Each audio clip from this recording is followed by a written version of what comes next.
and it's a very emotional experience because we just hugged for the first time. Hello, my name is James Berry. I'm the General Manager here at Radisson Blu Hotel, Dubai Media City. I'm here to introduce you to the story, sometimes tragic, very emotional, sometimes sad, but ultimately fantastic story of my father-in-law Alan and his new long-lost brother John.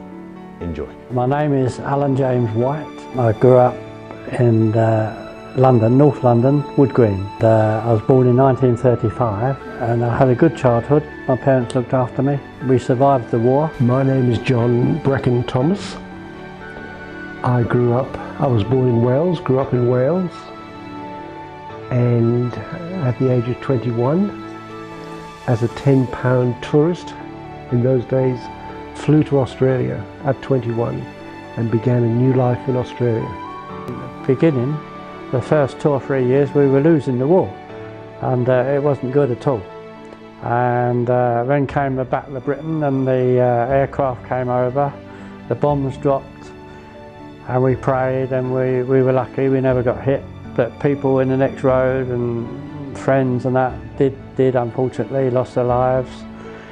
And it just became a matter-of-fact thing that you talk to people one day and next day they've been killed, and it became a part of life.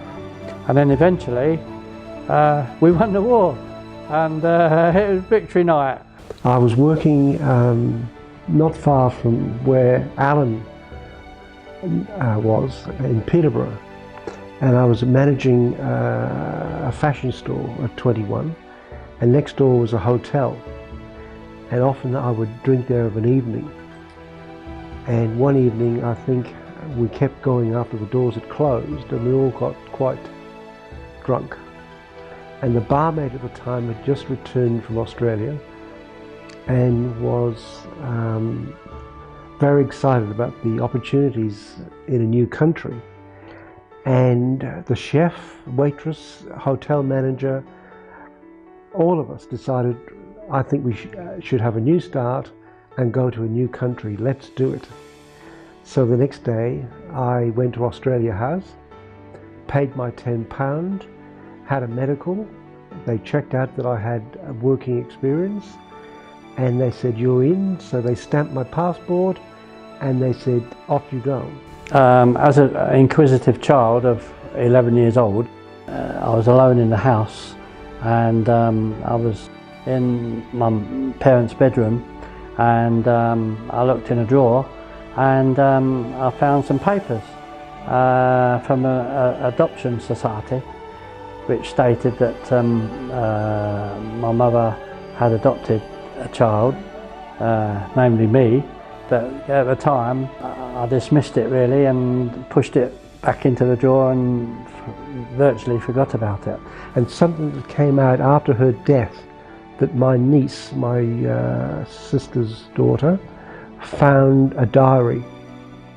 And after my father had died, every March on that particular date was a circle, and it was Alan's birthday. She never forgot my brother, and I knew nothing about it, and no one else did. It was a secret that she kept in her heart all those years. It wasn't until I was over 50 years old that I told my wife that I've got something to say that's been at my back of my mind for years. And eventually social services called me into their office and said, we have something to show you, sit down. And I produced a birth certificate.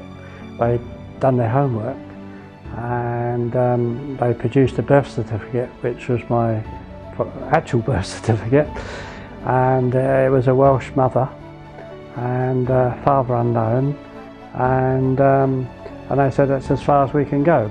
I joined Facebook, social media, not long ago, just over 4 years ago.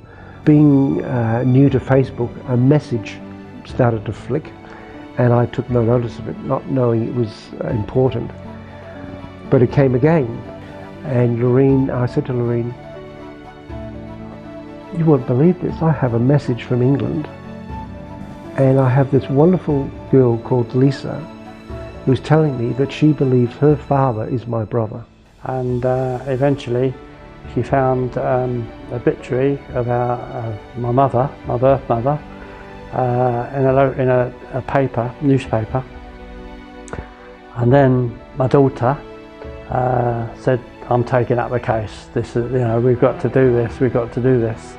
And so she wrote to the pastor of the church that the obituary came from, the funeral of my mother, and he wrote back and said, I can put you in touch with a very good friend of your mother's. We drove down to Devon to meet her and had a good conversation with her, and she said, you have a brother that moved to Australia, gave us his name and a rough location, and so my daughter then tried on the internet and we contacted my brother John, living in Australia. I lived in the UK, and I'm 83 now, so I didn't really think the journey would do me any good, really. My daughter moved to Dubai, and we told John, my brother, that we were going to Dubai, and straight away he got a flight going, and that was it. We met up halfway, or nearly halfway. But once Lisa and Alan and James contacted me and said, we're all going to Dubai, I just thought, I can't not take that opportunity. Obviously we'll continue the relationship, as much as we can.